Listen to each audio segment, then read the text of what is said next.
Assalamualaikum warahmatullahi wabarakatuh dan selamat datang ke College Vocational Kemaman.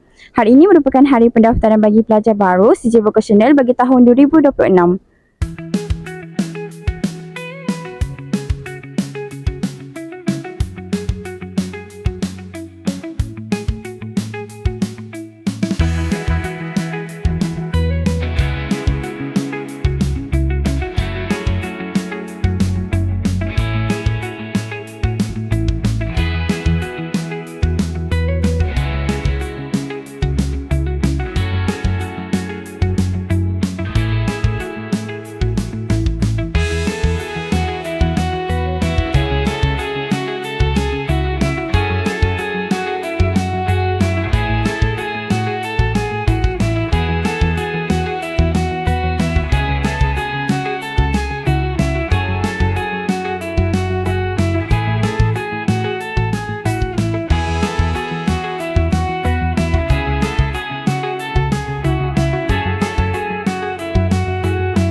Assalamualaikum Cikgu.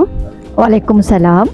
Boleh Cikgu ceritakan sedikit perjalanan hari pendaftaran pelajar baru 1 SBM tahun ini? Baiklah, terima kasih atas soalan yang telah diajukan. Alhamdulillah, hari pendaftaran pada hari ini berjalan dengan lancar seperti yang dirancang. Hal ini mungkin disebabkan kita telah memberi hebahan awal kepada ibu bapa dan juga penjaga tentang carta alih perjalanan hari pendaftaran pada hari ini, yang mana bermula dengan pendaftaran kehadiran. Kemudian pelajar perlu melalui kaunter semakan dokumen dan borang yang berkaitan. Kemudian pelajar dikehendaki masuk ke dalam dewan untuk pendaftaran program bersama penasihat kelas dan diikuti dengan pembelian barangan keperluan di koperasi dan akhir sekali pendaftaran kolej kediaman di Dewan Makan Al-Ghazali. So far semuanya berjalan dengan lancar seperti yang dirancang. Walaupun mungkin ada sedikit kesulitan, tetapi alhamdulillah dapat diatasi dengan kerjasama yang baik dari semua pihak. Itu saja dari saya. Baiklah, terima kasih Cikgu atas perkongsian sebentar tadi. Sama-sama.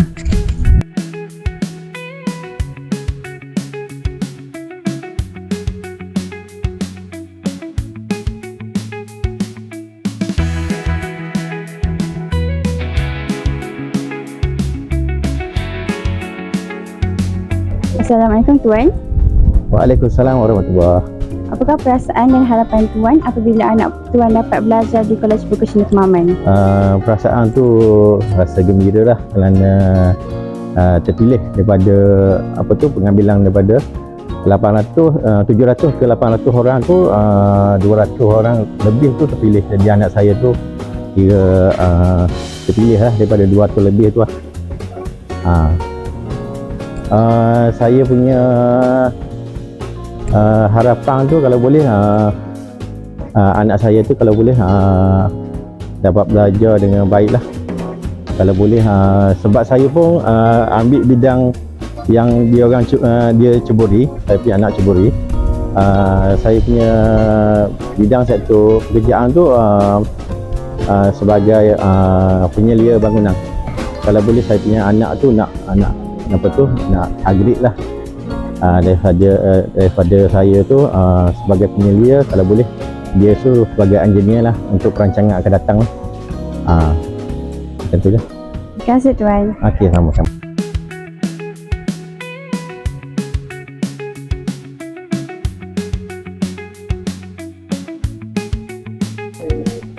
Demikianlah suasana pada hari ini. Sekian daripada kami TVPSS KV Kemaman.